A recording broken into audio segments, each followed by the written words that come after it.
Dengan siapa kamu jalan malam ini, Bu? Seru Mas Hendra, suami yang telah mendampingi hidupku selama 24 tahun ini. Tatapan garangnya sama sekali tak mempengaruhi nyali yang kumiliki. Justru sebaliknya, hati ini semakin girang dibuatnya.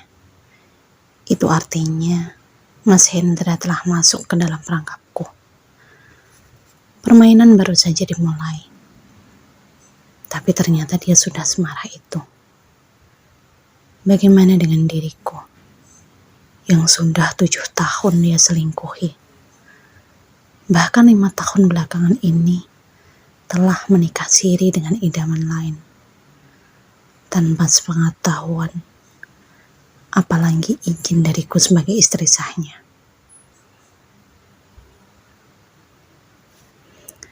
Tanpa memperdulikan wajah yang merah padam, pertanda akan membaranya sebongkah daging di dalam sana, kutuntun lembut Mas Hendra memasuki kamar karena tak ingin pertikaian antara dua orang yang tak lagi muda ini terdengar ke 4 anak yang bahkan sudah berada di usia dewasa.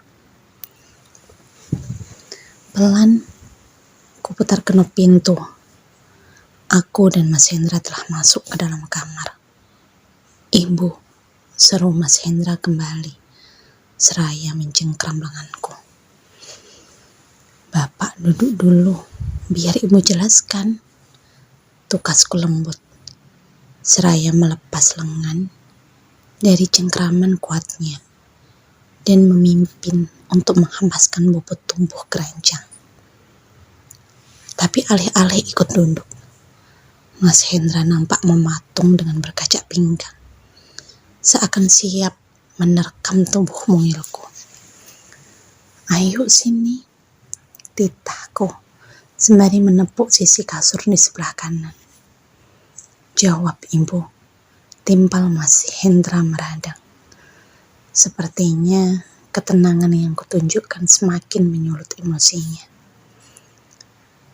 Kusilangkan kedua kaki dan lekat menatap lelaki yang semakin berumur semakin menawan itu. Sangat gagah, dengan badan tegap dan kumis tipis menambah kewibawaan yang dimiliki. Apalagi dengan jabatan sebagai pemegang perusahaan yang cukup diagungkan.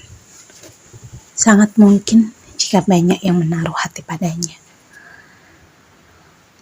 Para wanita yang layak disebut sebagai perebut kebahagiaan wanita lain itu tak tahu bagaimana perjuangan istri di balik kesuksesan suaminya. Seringkali bukan hanya minat yang mencoba ditekan, tapi kebutuhan perut pun tak jarang untuk ditahan.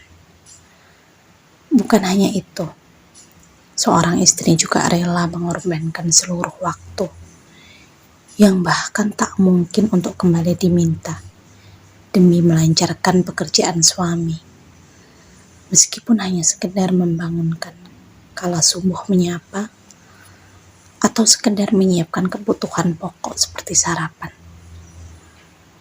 Tapi semua itu tak akan berjalan lancar bila sehari saja seorang istri melalaikan tugasnya. Dan kini kala kesuksesan telah erat berada di genggaman, ketika harta seakan tak akan pernah habis selama 7 turunan, dirinya hadir melenggang di antara hubungan halal kami. Bahkan tak sungkan mereka halalkan pula hubungan terlarang itu meski tanpa restu dariku. Bukankah syarat pernikahan kedua itu harus atas persetujuan istri pertama? Walaupun akad itu tetap halal jadinya. Tapi bagaimana bila kebaikan itu ditempuh dengan cara nista? "Ibu," sentak Mas Hendra, membuyarkan segala serapah yang tersimpan rapat dalam lubuk hati terdalamku. Aku terhenyak. Ingin kucakar wajah Mas Hendra sekuat yang ku mampu. mencambi isi dalam dadanya bila itu perlu, dan menghancurkan hati yang telah berkhianat itu. Tapi tak mungkin kulakukan sekarang. Sakit ini harus terbalas dengan luka yang tak terlihat pula. Bukankah itu lebih membinasakan? Biarlah amarah ini kutekan sekuat yang kubisa, hingga nanti terbalas semua rasa. Bapak tenang dulu. Tadi ibu jalan sama Pak Budi Setio Aji untuk menjalin kerjasama dalam pengadaan barang di butik. Biar aku mencoba menjelaskan kenapa harus kerjasama dengan Budi Setio Aji. Ibu kan bisa kerjasama dengan orang lain. Lagian perusahaan kain juga bukan hanya dirinya di kota ini. Serenggah Mas Hendra kasar. Loh, Pak Budi itu kan teman SMA ibu. Jadi wajar dong kalau kita menjalin kerjasama. Lagian, kalau di tempat Pak Budi, harganya jauh dari tempat lain. Tukasku membela diri. Mas Hendra menghembuskan nafas berat dan menghembaskan bobot tumbuh di sebelahku. Tapi kan Pak Budi itu juga mantan ibu. Dan sampai sekarang pun masih menduda sejak ditinggal pergi istrinya. Timpal Mas Hendra keberatan. Aku terhenyak. Tak menyangka Mas Hendra mengetahui sebanyak itu. Informasi tentang mantan pacarku waktu SMA dulu. Padahal tak pernah sekalipun mereka bertemu. Bahkan, cuma sekali aku menceritakan tentang Mas Budi. Itu pun saat kami masih menjadi pengantin baru. Bapak, bukankah sebagai kawan, kita harus menjaga silaturahmi? Lalu masalahnya di mana? Jika ibu kerjasama dengan beliau, ibuku mencoba meluruskan jalan pikirannya. Pokoknya Bapak tidak setuju. Sentak Mas Hendra mencoba menunjukkan eksistensinya sebagai seorang lelaki. Aku tersentak dan tajam menatap Mas Hendra. Tidak bisa begitu dong, Pak. Kontrak kerjasamanya sudah dibuat. Lagian tak biasanya Bapak ikut campur urusan pekerjaan ibu. Lalu, mengapa sekarang tiba-tiba seperti ini? Elakku mencoba mempertahankan keteguhan diri. Mas Hendra tergagap. Mendapati istri yang biasanya tak sepatah kata pun menolak, kini menjadi sangat lantang pada keputusannya. Loh, ibu melawan Bapak? Sentak Mas Hendra tak terima. Ah, sudahlah Pak. Bapak cemburu pada Pak Budi. Serenggahku, sedikit menghina dengan senyum di sudut bibir. Memang salah kalau Bapak cemburu? Wajar kan? Sebagai suami aku merasakan itu. Teriak Mas Hendra sembari mengernyitkan kening. Lembut ku genggam tangan Mas Hendra, meski sebenarnya ingin menghembaskan. Pak, untuk apa cemburu di usia kita yang sudah mendekati setengah abad ini? Terlalu banyak tawa, canda, bahkan air mata yang telah kita lewati secara bersama-sama. Lalu, setelah sampai titik ini, di mana umur pun entah sampai kapan masih diberi, haruskah ibu mencari lelaki lain? Serenggahku lembut. Meski masih menyimpan amarah, tapi sudah tak nampak sebesar tadi. Sedikit, ku beri ruang untuk Mas Hendra berpikir sebelum melanjutkan kalimat selanjutnya. Panjang, ku hela nafas, mencoba mengaburkan rasa yang sebenarnya sangat menyakitkan. Hidup bersama Bapak adalah hal yang paling aku syukuri. Tanpa ada sedikit pun keinginan untuk mencari tambatan hati lain. Aku yakin Bapak pun juga seperti itu. Imbuhku memberi tekanan dalam setiap kata. Wajah yang semari tadi menempel aura kemarahan itu kini nampak kelimpungan. Dulu kita pernah berjanji untuk menua bersama, bukan? Dan kini Allah mewujudkan impian kita. Tak mungkin ibu akan mengingkari janji kita. Aku yakin Bapak pasti juga seperti itu. Imbuhku kembali memberi tekanan.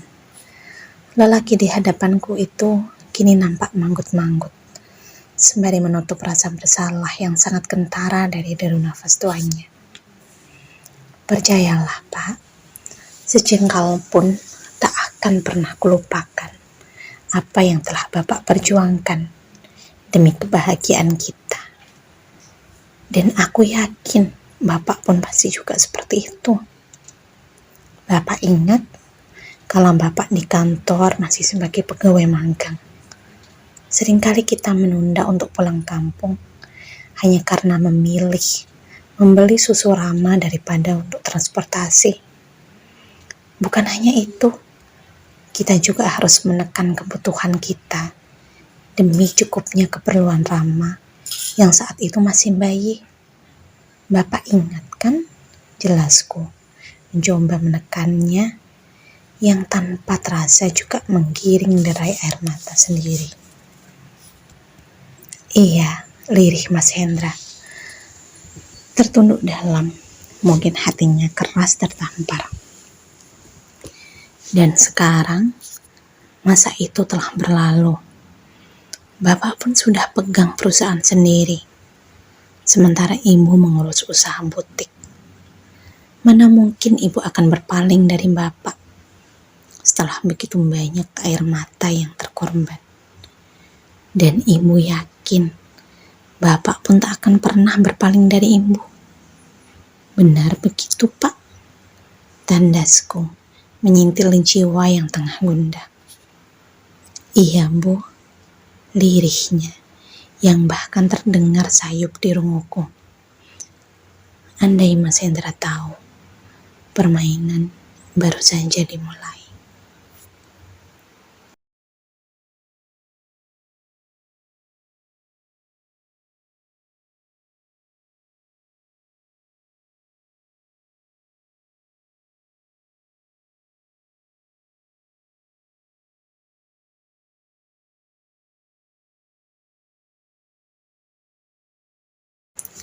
Dalam 2 malam, tak sedetik pun mampu kepujamakan netra.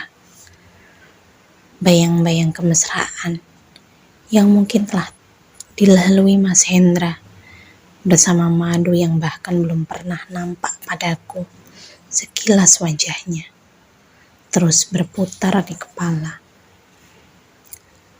Bila berbicara soal Munda, dulu pun aku pernah mengalaminya. Tapi kalau usia telah menggerus semua, apa daya kita sebagai seorang hamba tentang ketentuan Allah yang menjadi haknya. Bila perselingkuhan itu terjadi karena paras yang sempurna, bukankah dulu aku pernah sangat dipuja? Bahkan kecantikanku terkenal sampai seantero kampung. Tapi ketika waktu telah mengaburkan semua, apa kita punya kemampuan untuk terus memilikinya? Bila perselingkuhan itu terjadi karena selaput darah, betapa nista lelaki yang telah kupilih sebagai imam itu. Bukankah setiap wanita hanya memiliki satu hak atas nama itu? Dan dulu, Mas Hendra lah yang mengoyak milikku. Lalu setelah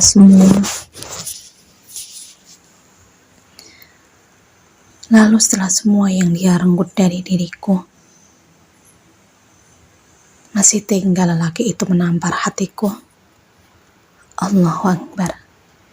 Lirihku di dalam sana diiringi dengan luruhnya tumbuh di atas sajadah hijau dengan gambar Ka'bah, sajadah yang umurnya sama dengan usia perkawinanku. Meski sudah nampak tak syarah dulu, tapi ini adalah sajadah kesukaanku. Mungkin karena ini adalah mahar atas terjadinya akad di antara kami. Sebenarnya, sudah hampir 1 tahun aku mencurigai akan perbedaan pada diri Mas Hendra. Sikapnya yang semakin acuh dengan alim lelah. Pulang kerja kala pagi hampir menjelang dengan alasan kerjaan atau kehangatan bersama keluarga yang lambat laun mulai ditinggalkan. Tanpa sepengetahuan Mas Hendra, kupasang GPS tracking di mobil miliknya. Meski untuk melakukan itu, aku harus meminta orang melakukan pemasangan kala malam menyapa, ketika sang empu sedang terlelap dalam mimpi indahnya. Dari GPS itu terlihat jelas, selain ke kantor, mobil Mas Hendra tak pernah luput sehari pun, meluncur ke satu titik. Iya, rumah dengan cat berwarna kuning menyala, berpadu dengan hijau daun muda. Siang itu dengan keteguhan hati yang telah lama kusiapkan, kucoba untuk mengunjungi rumah itu. Setidaknya bisa kudapatkan informasi dari para tetangga. Sendiri, tanpa sepengetahuan siapapun, termasuk anak-anakku yang 2 di antaranya telah berada di usia matang. Bahkan, tinggal beberapa bulan lagi si sulung akan menikah hingga gadis pilihannya. Miris memang, di usiaku yang sudah tinggal beberapa tahun lagi telah berada di usia menopause, harus rela mendapati suami yang telah dilayani berpuluh tahun lamanya dengan sepenuh jiwa, telah memiliki untuk membagi hatinya. Aku yakin dunia pun akan terbahak melihatku yang sudah layak dipanggil Oma ini menjadi detektif bagi suami sendiri. Mungkin aku akan dipanggil dengan sebutan bucin. Iya, nama yang mereka sematkan pada seseorang yang mengagungkan cinta. Tapi bagaimanapun juga, setua apapun diriku, aku tetaplah seorang wanita yang akan terluka kala pengkhianatan menjadi balasannya. Itu rumahnya Neng Aida, Bu. Orang yang sangat dermawan pada tetangga. Sudah bersuami dengan Pak Hendra. Sudah lama mereka menikah. Bahkan semenjak pindah ke kampung ini 5 tahun lalu. Setahu saya mereka sudah menikah, jawab salah satu tetangga rumah yang kebetulan mempunyai warung kelontong dengan alibi membeli sebotol minuman. Benar saja, Mas Hendra, nama yang sama persis dengan suamiku.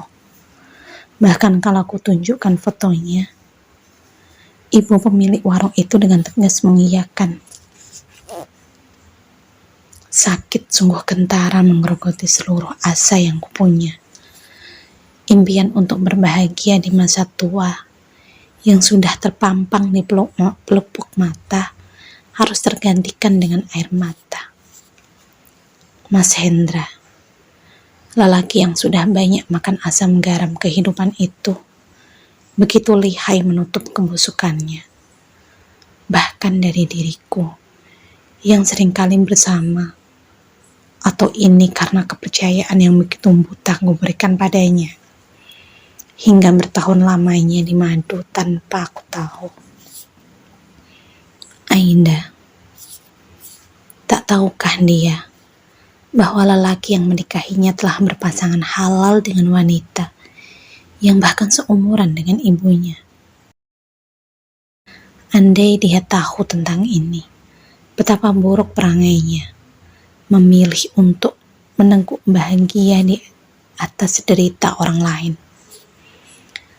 Tak ingin gegabah dalam mengambil tindakan, kupilih untuk berpura-pura dan menutup segala yang kutahu rapat-rapat. menahan luka yang telah membinasakan jiwa, demi satu kata, balas dendam yang terdengar tak wajar untuk wanita setua diriku. Tapi tekadku telah bulat. Bila aku buka semuanya sekarang, maka akhirnya aku disuruh memilih mundur atau bertahan. Dan bila aku memutuskan berhenti, maka Aida akan leluasa menikmati susah payah dan derita yang kualami selama 24 tahun ini. Tidak. Aku tidak akan membiarkan itu terjadi. Biarlah aku bertahan lebih lama lagi, meski harus memeluk luka ini sendiri. Nanti pada masanya, akan kubuat mereka merasakan sakit yang mereka cipta di dalam sana. Ibu, hari ini ada agenda kantor sangat padat. Kemungkinan Bapak tidak pulang malam ini, tutur Mas Hendra, kala kami tengah menyantap sarapan bersama keempat anak. Kutengguk sisa air putih di dalam gelas, meski tak mudah untuk mengalirkannya ke lambung, karena tiba-tiba terasa ada yang mengganjal di kerongkongan. Iya, lirihku mencoba tenang agar terdengar wajar bagi rungu yang menangkap gelombangnya.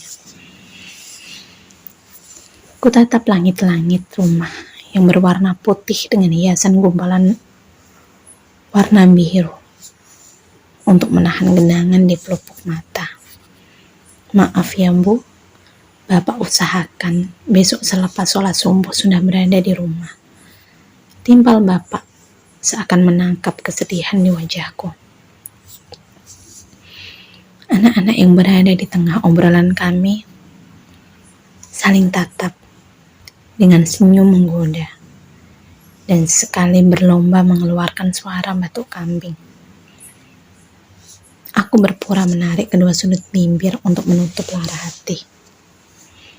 Andai mereka tahu kemana sang ayah akan pergi, orang yang mereka kagumi sedari dulu karena wibawa yang dia miliki itu akan pergi malam ini. Masih seperti inikah sikap mereka? Atau serentak akan keluar 1000 serapah dari mulut mereka? Entahlah, hatiku terlampau berat untuk memikirkannya. Menateh hati sendiri saja tak henti membuat derai air mata. Pergi saja Pak, selesaikan urusan Bapak. Semoga diberi kelancaran hingga tak mesti sampai selepas subuh sudah di rumah. Lirihku. Kembali ku hela nafas panjang, mencoba mengatur deru jantung yang berbaju tak beraturan. Jelas, mereka sudah sangat merindu untuk melewati keheningan malam bersama. Sudah lebih dari seminggu Mas Hendra selalu tidur di rumah. Dan pastinya sangat merindukan istri mudanya. Begitu pula sebaliknya. Membayangkan akan kehangatan yang Mas Hendra rasakan malam ini bersama istri mudanya, sungguh membuat sarapan yang baru saja bersemayam di perutku berlomba-lomba untuk kembali keluar.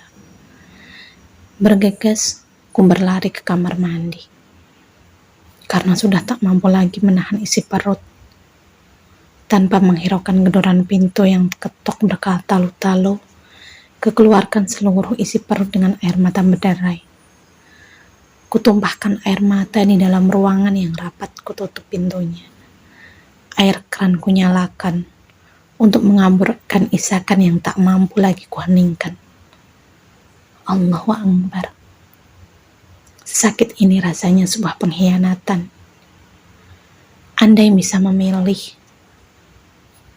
mungkin aku akan memilih untuk dikuliti tubuhku daripada digerus hati ini yang entah sampai kapan akan berakhir rasanya. Gumamku pilu di tengah isakan memprihatinkan. Ibu, seru Rama. Sulungku yang terdengar semakin sayu. Ibu, buka pintunya, teriak Mas Hendra dengan gedoran yang tak kalah keras. Nanar ku tatap seisi ruangan yang semakin mengambur di mataku, hingga hanya gelap yang terpampang di depan mata.